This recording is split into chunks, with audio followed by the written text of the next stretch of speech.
కనుక దేవుడు గద్దిస్తున్నాడంటే అది చాలా అవసరము మనిషికి. నువ్వు తప్పు చేస్తున్నావని దేవుడు తెలియదా? కానీ తెలిసినా దేవుడు ఎందుకు నిన్ను గద్దిస్తున్నాడంటే నువ్వు లోబడాలని. పాత నిబంధనలో మొట్టమొదటి మానవుడైనటువంటి ఆదాము, దేవుడు వారిని చక్కని ఏదైనా తోటలో ఉంచి దాన్ని సేద్యపరచడానికి ఒక మంచి ఆలోచన కలిగజేసి కావాల్సినటువంటి సంపద అంతటిని ఆయన ఇచ్చాడు.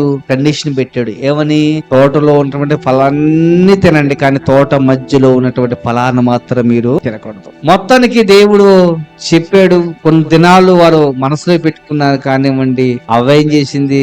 అపవాది చేత బానిసైపోయి మోసపోయాడు. దేవుడు ఒక ప్రశ్న వల్ల అడుగుతున్నాడు. ఆది కాండము 3వ అధ్యాయము 9వ.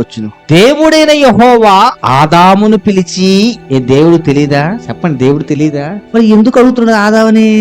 ఆలోచించేయండి. దేవుడు ఆదాము ఎక్కడున్నాడో తెలుసు, ఆదాము ఏం చేశాడో తెలుసు, ఆదాము ఎలాంటి స్థితిలో ఉన్నాడో ఆయన తెలుసు, ఎక్కడ దాక్కున్నాడో కూడా ఆదాము దగ్గరికి వెళ్ళి ప్రశ్న వేస్తున్నాడు. ఏమని? ఆదాము నువ్వెక్కడా? ఆయన అంటున్నాడు ఏమని?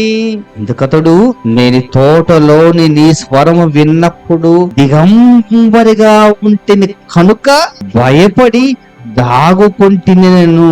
అందుకు ఆయన మళ్ళీ ప్రశ్న అడుగుతున్నాడు, నీవు దిగంబరివని నీకు తెలిపిన వాడు ఎవడు? క్వశ్చన్ వేసాడు. ఎవడు? నువ్వు ఎక్కడ ఉన్నావు? నువ్వు దిగంబరిగా ఉన్నవాడు తెలిపిన వాడు ఎవడు? వెంటనే వెంటనే దేవుడు ప్రశ్న వేసాడంటే వెంటనే ఆదాం ఏం చెప్పాలి? లోబడాలి వద్దా? అయ్యా తప్పు అయిపోయింది, అయ్యా అవ్వమ్మ పాప ఇచ్చింది, ఎంత నా తప్పే, నా భార్య తప్పు అనొచ్చుగా అని ఆయన గద్దిస్తున్నాడు. ఆదాము నువ్వు ఎక్కడా అన్నప్పుడు ఏం చేయాలి? ఆదాము తప్పు అయిపోయిందా, క్షమించయ్యా, నేను దాక్కున్నానంటే అయిపోయిందిగా. క్షమించేవాడు దేవుడు. ఒప్పుకున్నాడు గద్దింపు. గద్దించగా దేవుడు ఆదాముకు అవకాశం ఇచ్చాడు. ఆదాము నువ్వు ఎక్కడా అంటే సమాధానం చెప్తాడు అనుకున్నాడు, సమాధానం చెప్పలా.